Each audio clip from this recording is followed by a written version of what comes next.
And we are back with another episode of the Hockey Princess podcast. I am your host, the Hockey Princess. We have Crusty Old Guy once again. Guys, just as a reminder, make sure to hit that like and subscribe on either Spotify, Apple Podcasts, Amazon Music, however you watch or listen to us ramble on a weekly basis. If you are going to a game this year, really any hockey game at all, please wait for the whistle. Do not get up while the puck's in play.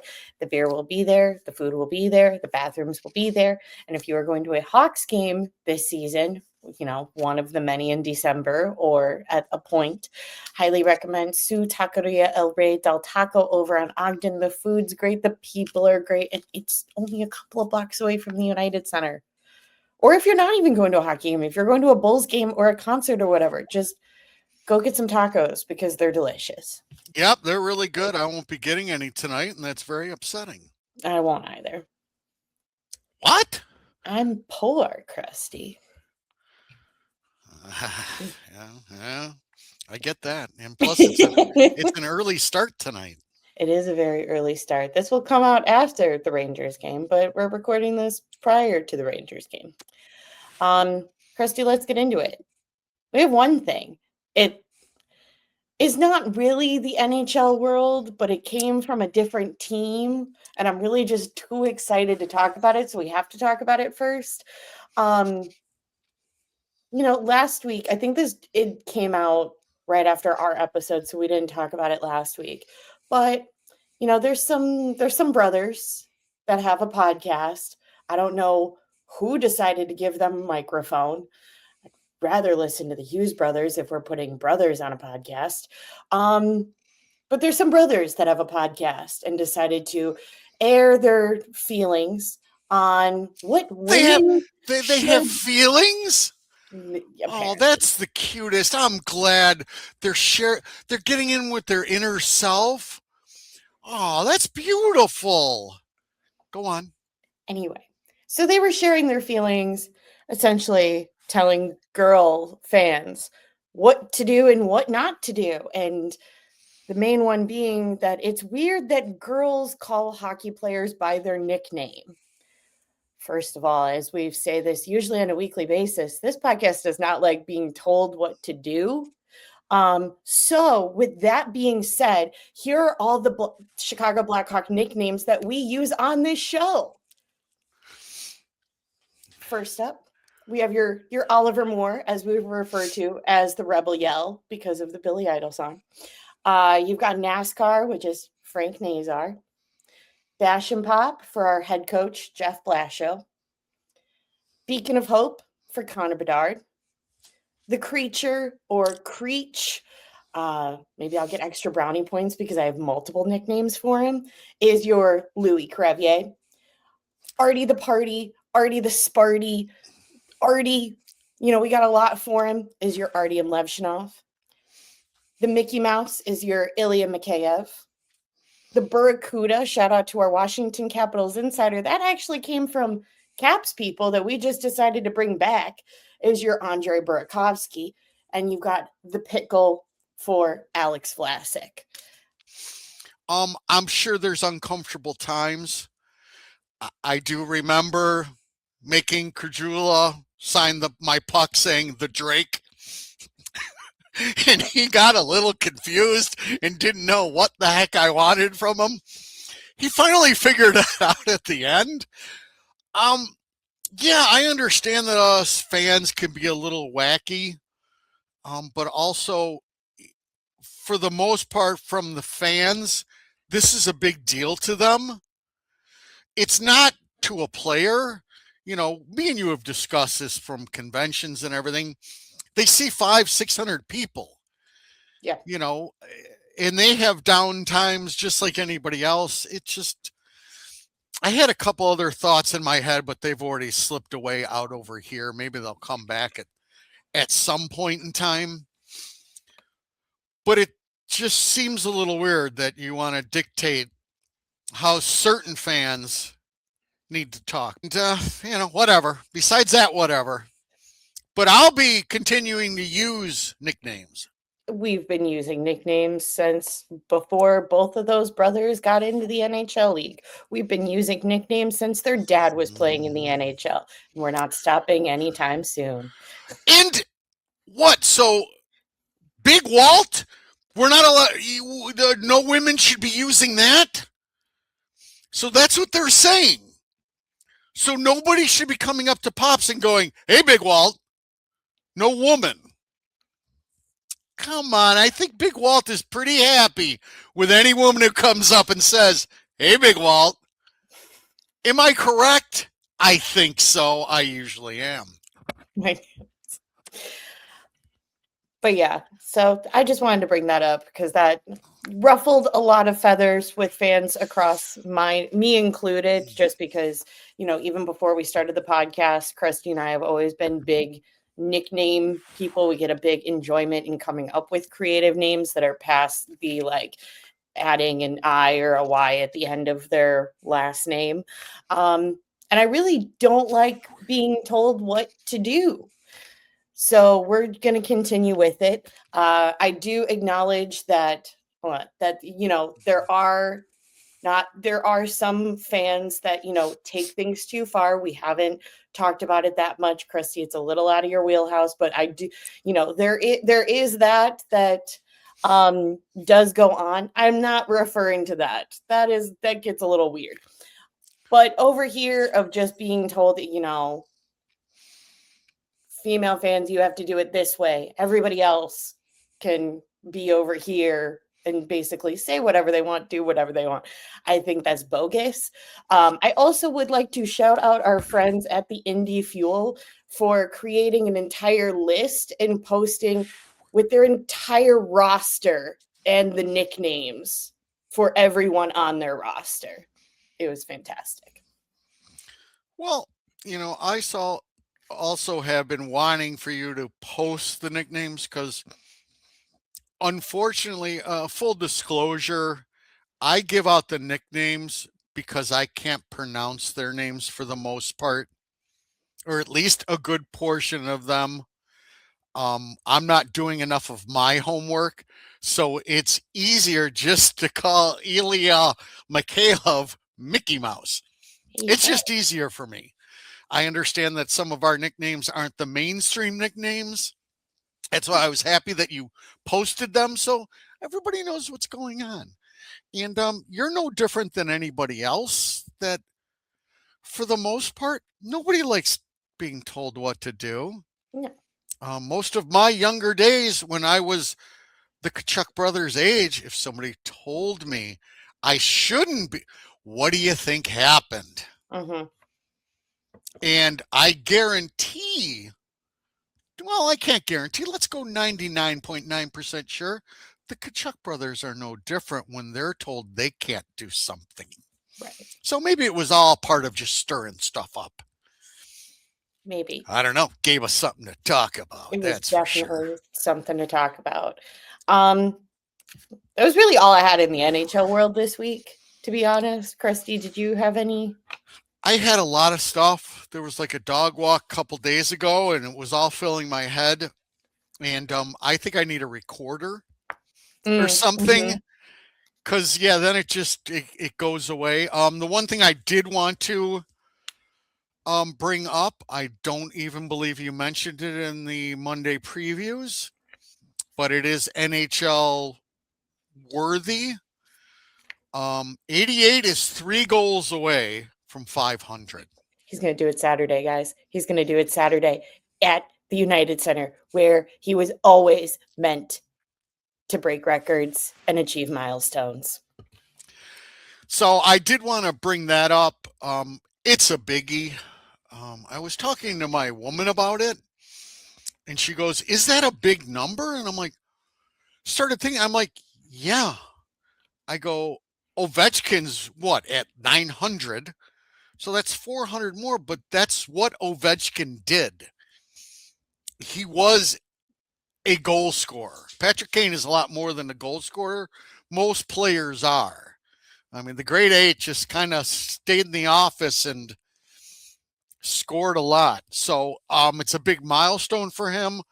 Yes, there is the possibility of it gets broken at the United Center, It has to be broken at the United Center because that's where it was supposed to be broken in the first place, Kyle.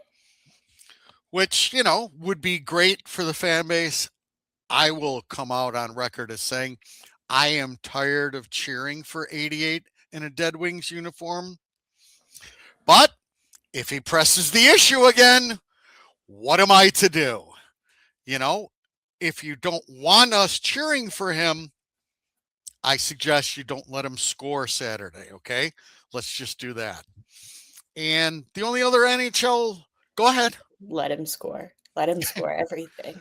I will never get sick of cheering for him in whatever jersey. That also may just have to do with the fact that I came into the Dead Wing rivalry late, still experienced some of it, but I also know that I came in pretty late to it. But in terms of 88, with the drama of how he left, the name on the back is a hell of a lot more important than the one on the front for him. Well, that's whatever. I need to distance myself, but again, he's part of my glory time, so I will respect that and honor that.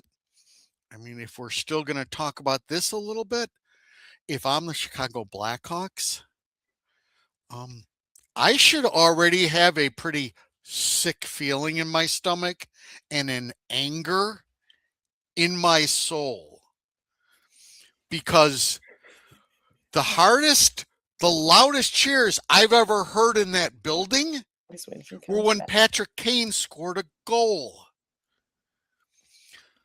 So I should be able to channel that energy and go, not on my friggin' shift. This team needs to get to that, what is that, Shoresy part of, hating to lose or whatever it's called. But this would be the first step to that. Make sure that kid doesn't score Saturday, okay? Score Thank everything, buddy. And I guess I can go, if you want to talk a tiny other NHL stuff. The floor is yours. I mean, since there's not the greatest of times for our old captain either. So just keep everybody updated. He's back down to like third or fourth line.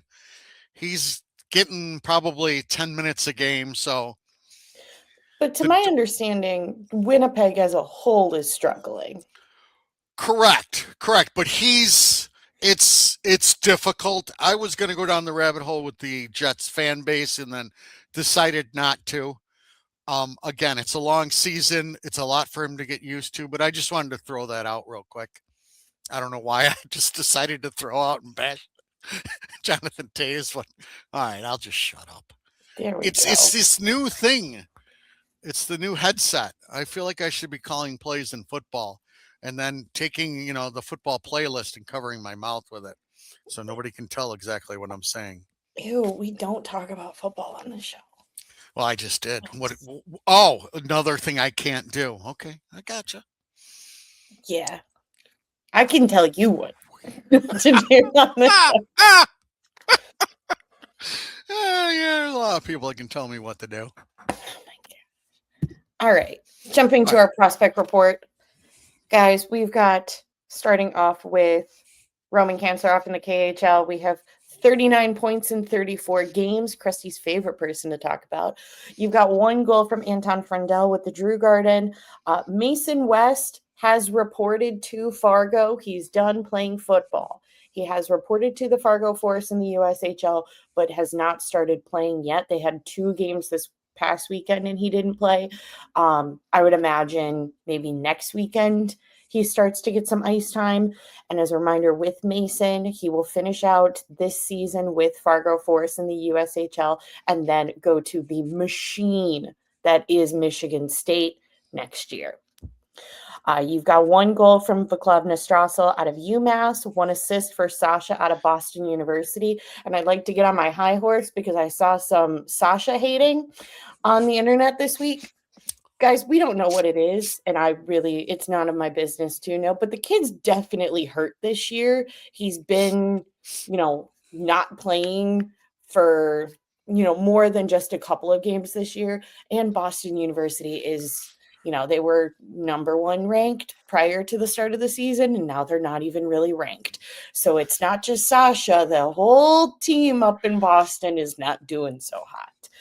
But with that being said, 1 assist for Sasha out of Boston University. You got 2 assists with Julia Sumpf out of Providence College, 1 assist for Nathan Bem out of the Kamloops Blazers, 1 goal for Put a Spell on You with the Windsor Spitfires, 1 assist for Merrick Vanaker from the Brantford Bulldogs.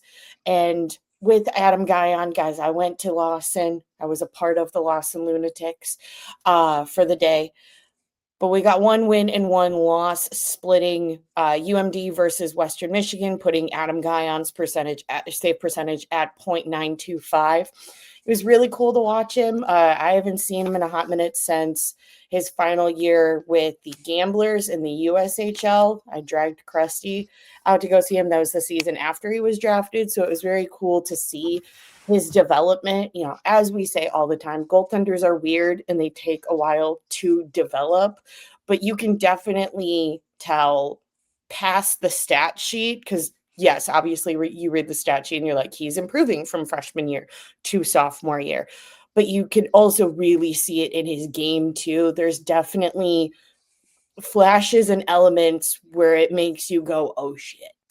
And so that was very exciting to see. Western Michigan is not, up listed up top right now with U of M and MSU, but they're still definitely a competitive hockey team to play against. So it was a very fun full 60 minutes with a little bit of overtime. Unfortunately, the game I went to is the one that UMD lost, but all in all, very fun scouting weekend. Okay. So am I to get this correct that the cake eater is not going to the U? You missed the Spit and Chicklets interview. The cake eater was not approached by the U. Oh, Casey, now thank you for clarifying all this. Oh. The cake eater did not receive a phone call from the U about either sport. Did he receive a phone call about both sports from Sparty? That Just I like do to not throw know. in some controversy there, That I do not know, but there was a big discussion because even Biz during the interview was like, "What do you mean they didn't call you?" Exactly. I mean, I find that number one, you're a Minnesota product. Granted, I believe he's been more touted as a football player in Minnesota than as a hockey player. Mm-hmm. I believe there's a lot more touted high school players than him. Again, we're going off the look of him. 6'5". It's just oh man, we're salivating about it, but I don't believe any of it has to do how he's playing hockey right now. It's the dream of what he could become. I just would have assumed. That's why I threw out the snide comment, putting it on his plate that how do you good for him. I would go to somebody that I see a lot and I would want to, yeah, that's going to be a nice chip on his shoulder. That should be really fun to watch. That'll be very fun too. And I feel like, especially with how much of a pipeline Michigan State is becoming, not just this year with all the prospects, but you keep gaining more and more traction with Michigan State. I think it's going to be a phenomenal fit. Yeah, I mean it should be neat. It's a great storyline. Yeah. It really, at least for me, because of the aura of the U, and especially the aura of the U in Minnesota. It's what they all live for, whether that's go for hockey, go for football. I mean, there's a big bond there, especially in upper Minnesota. So that's neat. Yeah. Oh, that's a nice little tidbit that I wasn't expecting. Thank you, Hockey Princess. Of course. Jumping to Rockford, guys, I had to switch the jerseys because this kid played like an absolute machine this past weekend. An absolute machine, getting 3 goals in 2 games this past weekend. We've got 2 games against the Colorado Eagles. First game was the return of the Frenchman with Laurent Brissot. There was no Joey Anderson this weekend, so Savvy was moved up to the top line with Senny and Lardis, which seemed to work. It obviously worked for Savvy. Another great line for the first game was your Tonantino, who was recently called up to Chicago. We'll get to that in a minute. Gavin Hayes and Aiden Thompson. It was definitely a tough first period. They're definitely channeling the Blackhawks with not having the great first like couple of minutes and being down by 2 like 5 minutes into the game, but it was definitely a stronger last 30 than the first 30. Like I said, Savvy was an absolute machine. He was not immediately credited the goals, so they were talking about how they missed Savvy celebrations because they were initially credited to other people. But no, it was Savvy. You got 2 goals for the first game with Savvy, and then you had a really great goal from Dmitry Kuzmin. Second game, again, Savvy's still on the top line because Joey Anderson is out. And a goal for the teddy bear toss game. So you got the big Savvy celebration. Krusty got way too many photos from me being excited about that. It was a back-to-back. You had Friday. First game was Friday. Second game was Saturday. Camesso was in net. Really, really early hot start for the Colorado Eagles. It's a really hard matchup for Rockford. Colorado is number 1 in the conference right now. They've got a lot of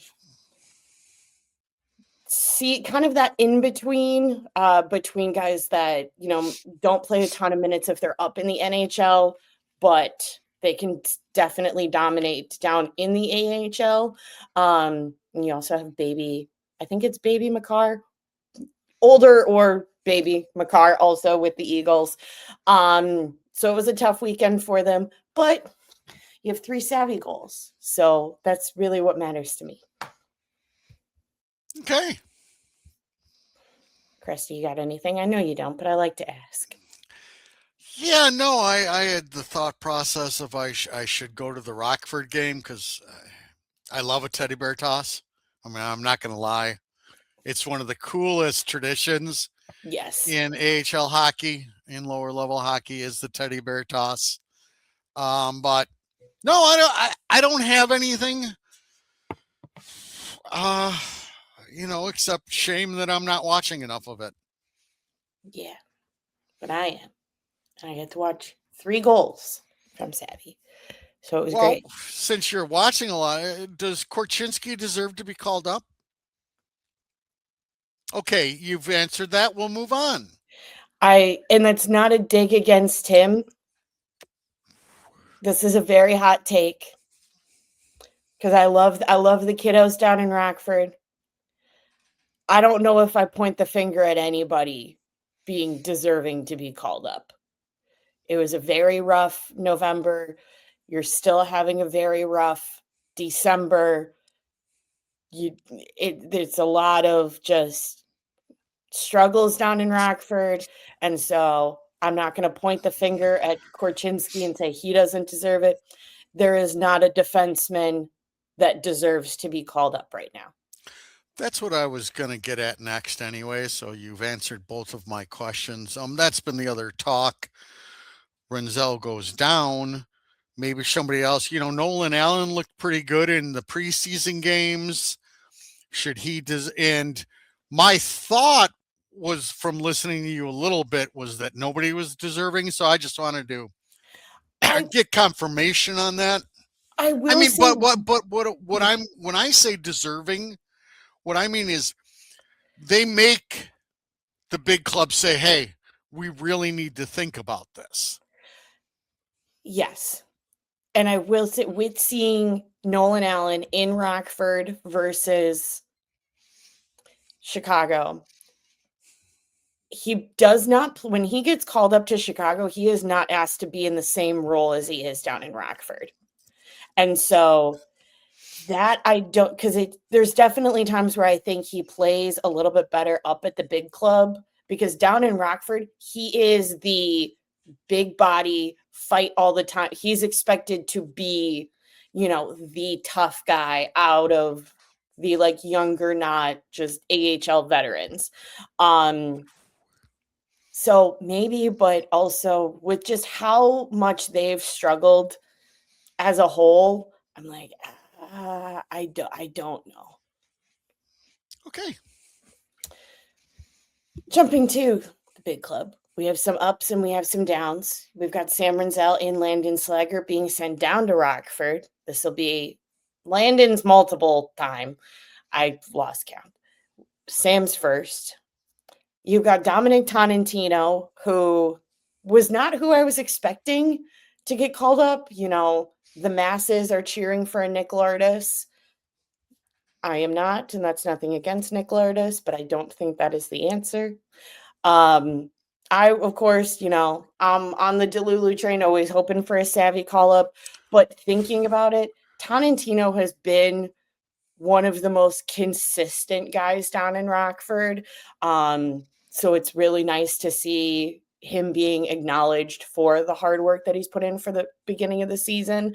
I think he's played great. He seems just overall a very good player. I don't think he necessarily has a particular niche, but he's kind of just like overall a very solid hockey player.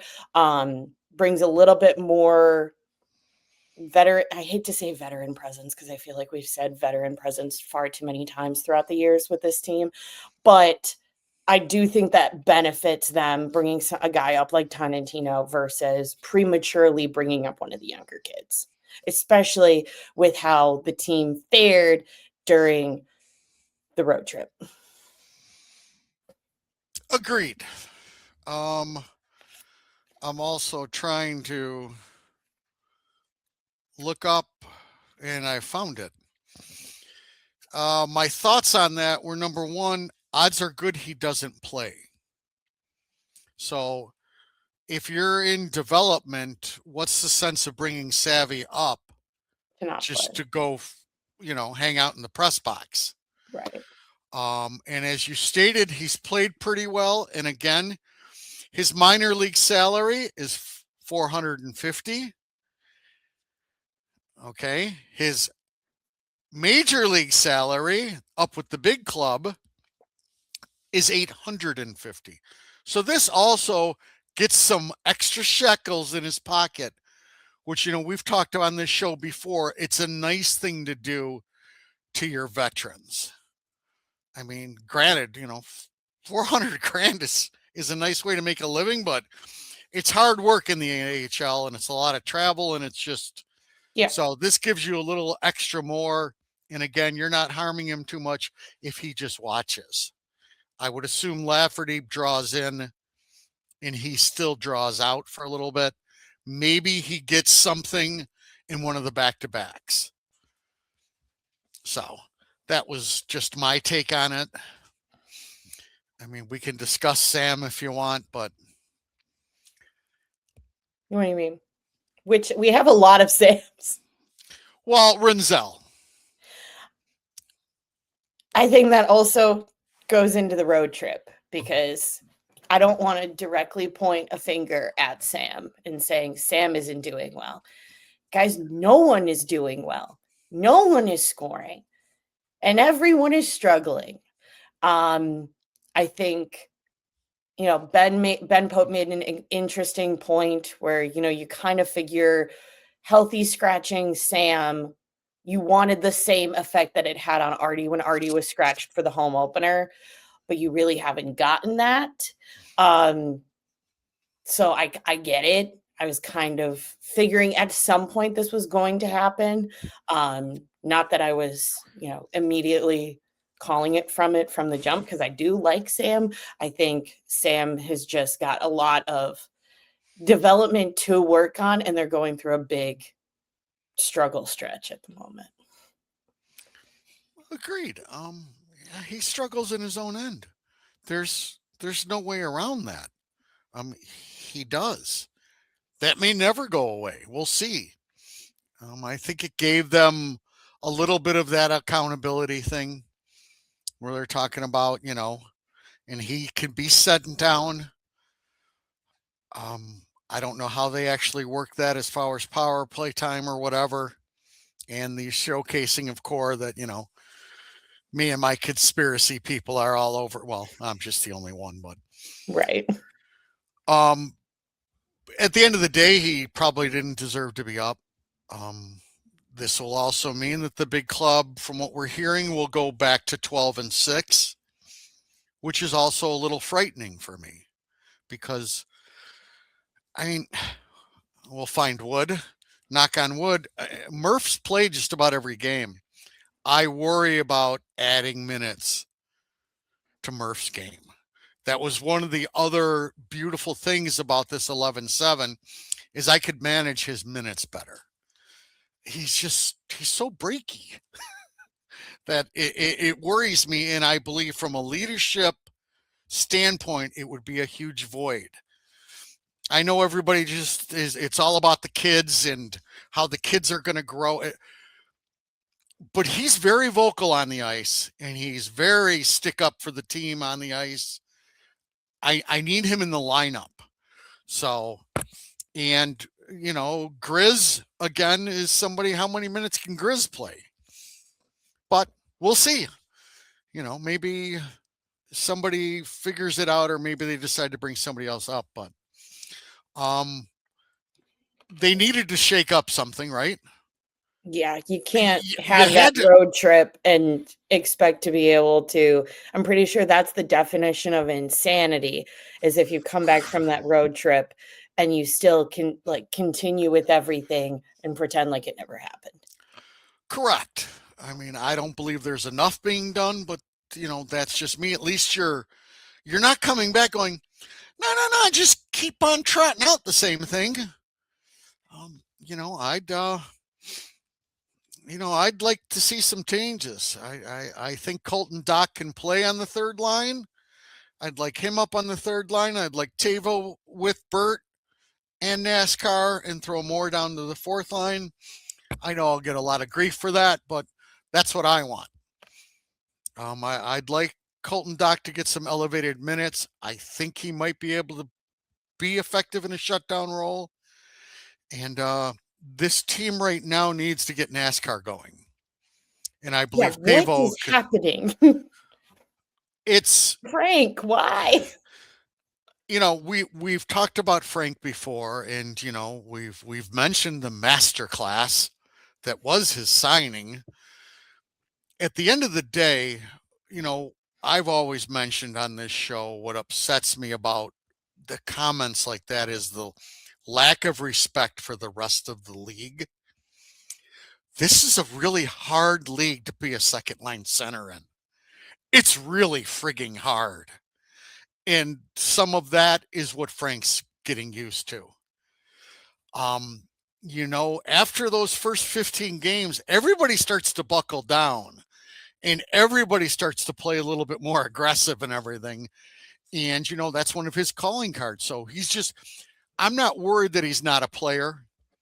I don't Right. know what exactly he is, but I think, we've talked on this show a lot, putting him in places to succeed. Oliver Moore has played good and bad. His speed, I don't need to talk about it because it's talked to by everyone else. But the fact that he falls down a lot and, you might get the New Jersey Devil falling down counter maybe coming out, that worries me a little bit. I just think for right now, for Frank, if he's got Tavo on his wing, taking away some defensive responsibility and doing the little things, it might be helpful for him. Yeah. So that's the next path that I go because we can't just continue to trot out the same thing. It's not working besides the beacon of hope. So sorry about my little. No, that's truly the point of the show, Krusty. Aw, isn't that cool? is to just go on the little tangents. So, Okay, guys, we had a road trip. It we did. started off, but that's mainly just because we were in Vegas. And then there was a good game in Los Angeles. And then it just got really, really bad. First game, I think number one, granted, everybody has talked about the Chicago Vegas game. Connor Bedard is disgusting. Those goals were insane. I am all for making Carter Hart look like an idiot. So thank you, Connor. Thank you. Um, it's you don't want to lose that one, but we still haven't. We're getting the lead now, which is an improvement, as we've said. We just can't hold on to it. Um, so yeah, I thought the first LA game was good. I think they at least did their best to hold their own. You come out with a win. Um, I like, yeah, you Yeah, come I out with mean a the LA win, game. LA is not going to give you a lot. right? And you held a lead. You've got to be happy with that. Yeah, Um, I thought that Byfield line really cycled and gave the Hawks fit in both games. But as far as the first one, you were going through a stretch where you couldn't protect a lead, and you did. So that's another plus. They're a very difficult team to play against. They don't give you a ton, so you have to be patient.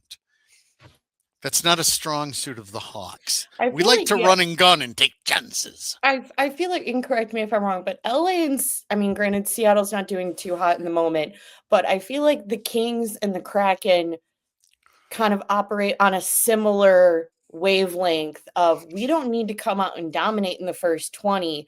We can just be patient until you screw up. Yeah, And then we are going to capitalize and then dominate. yeah, that's exactly what it is. And with that, you saw what happened in the next game. With that kind of mindset, they're a team that plays really good with the lead. Yeah. Their energy level in the end of the second and the third period, they were all chomping at the bit to take pieces. Which was very disturbing, and there wasn't much pushback.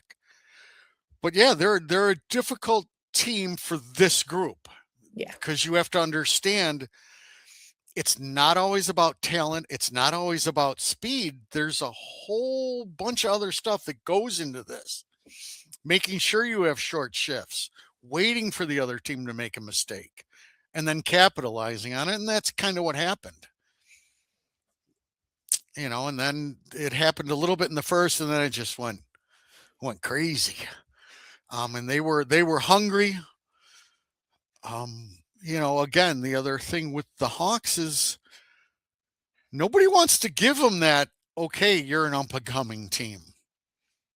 Older established teams they want to keep you down as long as they can. Right. They don't want to give you the thought in your mind that, oh, you can compete with them. And the Kings really, shook them and said, you can't really play here. And that's a King team that was terrible at home. So, I don't know. We can talk about Game 3 if you want. I was going to The say, LA game. I did appreciate what the Hawks did at the end of the second Kings game with the handshake line with Kopitar, because that'll be their final matchup. Yeah, it's a big part of hockey.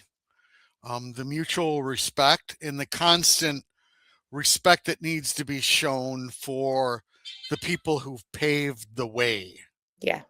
You know, you've always got players like that, who've done certain, and everything you hear about Kopitar is complete class act, and he's a great competitor, great for that team. So yeah, it was nice for them to all acknowledge it. Good way for the veterans to show the kids, this is what you do. Yeah. And this is what you're hoping to achieve. There's nothing cooler than that feeling when you walk away from the game and everybody has so much respect for you. Yeah. So, yeah, I thought it was neat. Yeah. And then there was the Anaheim game, which was also just worse. Yes. Yes. Guys, you know That's it's bad when Krusty gets quiet. well, they showed the rest of the league this is what you do. Q said, 2 forwards in. We pressured that whole defensive group. And yes, they all wet their pants. And so you have to understand that's coming from everybody. Everybody's going to bring two forwards in hard. They're not going to give you the time anymore to like hang out in your own end. Right. They will have an aggressive forecheck, and the Hawks had no answer for it. Neither of the blowouts were a Goldie loss. I am sure each of them would have liked to have one or two back. Right. But at the end of the day, it had nothing to do with them. That's what I was feeling as well. With any bad loss, there's immediate, everybody likes to go after Bloom in particular because Knight is just the savior of the Blackhawks. If you're losing 5-0 or 7-1 or whatever the Anaheim score was, it's not just your goaltender. Everyone messed up. Everyone had issues. It's not, that score is not just reflected off of one guy. Unless you're the St. Louis Blues and you're Jordan Binnington letting in a ton of goals. Yes, and I believe Spencer went for the Anaheim game. Or no, Bloom went for the Anaheim game. Spencer went back to back against LA. That's right. Yeah. They got pounced on. There's a lot to dissect here if we really want to. The fact that you were outscored like 25-6 in your in your 4 back-to-back games is red flag number 1. Number 2, you had an emotional victory against this Duck team. Did you not figure they were bringing their shit? That's red flag number 2. You just less than 24 hours had a complete shit show and you showed no pushback. Flag number 3. The worrisome thing is, you look at the Buffalo game, you look at the Anaheim game. Both games you think you've got a lot to prove. And hey, they looked like they were hoping for an early flight out. Right. So again, we can't go crazy about this. Is it better than last year? Heck yes. But, as the song goes, it's beginning to look a lot like last year. Oh, With I was going to go every with bad pass we make, there's people not where they're supposed to be. They can't even put the puck in the net. I had a whole song that I was going to write down for it, but that's all you guys get. So, the need to stop the bleeding is real because this could spiral quickly. You have another back-to-back this weekend. Yes. This could spiral very quickly. And if this does not stop, then I will be forced to play my song that I've been desperate to crank out since probably the Buffalo game. And nobody really needs to listen to me break out Motley Crue. Okay. I don't know the song. I don't know the crew. Yeah, Christy's not a fan. Okay. What song is that? Same old situation. Oh, yeah. Well, we've already got Same Old Song and Dance on the CD, so, Aerosmith is already handling that for you. Yeah. There's nothing else to go over. They got out coached, they got outplayed, and the worst part is there really didn't seem to be much pushback. No. And that's the thing that you worry about because this is an extremely long year. I understand it's still just 82 games, but with the condensed schedule and everything else, things can get away quickly. So Move number one was sending a couple people down. I don't know what move number two is, but you've got to start to shake things up. This team right now is a one line team, and we've noticed two things. Yes, I got move number Savoie will two. I change it got move all. number two. Bring my kid up. We already know for a fact that this team is going to struggle a little bit when their goaltenders aren't playing out of their minds. The other thing was the fantasy world of the earlier of this season is you need to understand that between their penalty kill and their power play, their special teamwork has been off the charts. Their special teams are starting to come back to more of a middle of the pack, and that's why all of a sudden you're seeing these blowouts. They've been able to mask some things through their incredible special teamwork. And I still, elite goaltending. yeah, and I still think, trying to think, yeah, they did. They scored 2 power play goals. Anaheim did so, and that has been a staple for this team. Is we're real good on the kill. Yeah. So it's a perfect storm right now. Got to find a way to correct it. Yep. Chris, you got anything else for this week? I really don't think so. It's. I guess the only other thing is we've talked a little bit, and I'll try to remember more of my notes for the whole NHL. We've talked a lot about, where's everybody at? And I think with the condensed schedule and everything, instead of doing that Thanksgiving, I think it's Christmas. That's going to give you the complete, because everybody is still bunched up. I mean, Yeah. Florida was all of a sudden in last place. Now they're 4 points out of a playoff. It's too swingy right now. So I don't know. My only thought is, boys, we got to correct this. Get it? We really got to correct this. We can't slip back into last year. We just can't. For the love of God and my sanity. That's all. All right. Well, just as a reminder, friends, make sure to hit that like and subscribe on either Spotify, Apple Podcasts, Amazon Music, YouTube, however you watch or listen to us ramble on a weekly basis. If you are going to a game this season, any hockey game at all, please wait for the whistle. Do not get while the puck's in play. If you're going to a Blackhawk game, Bulls game, concert, anything at the United Center, highly recommend Su Taqueria El Rey del Taco over on Ogden. The food is amazing, and it's only a couple of blocks away from the United Center. If you have any questions, because I know the world of hockey is gaining a lot of new fans with new things coming out during this holiday season. If you are new to hockey, maybe you've chosen Chicago as your team, maybe you haven't. That does not matter to this. If you have a question about hockey, please send us your questions. We'd love to break them down. I love any opportunity to break out the whiteboard to explain anything.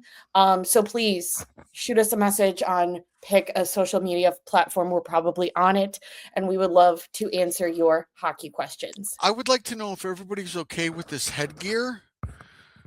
I don't think we got a lot of people that watch us, but so hopefully this is okay. This will be tried out. Krusty is really hoping to be able to do the rest of his broadcasts in the winter from the cigar bar. Okay. We'll see how that goes maybe next time.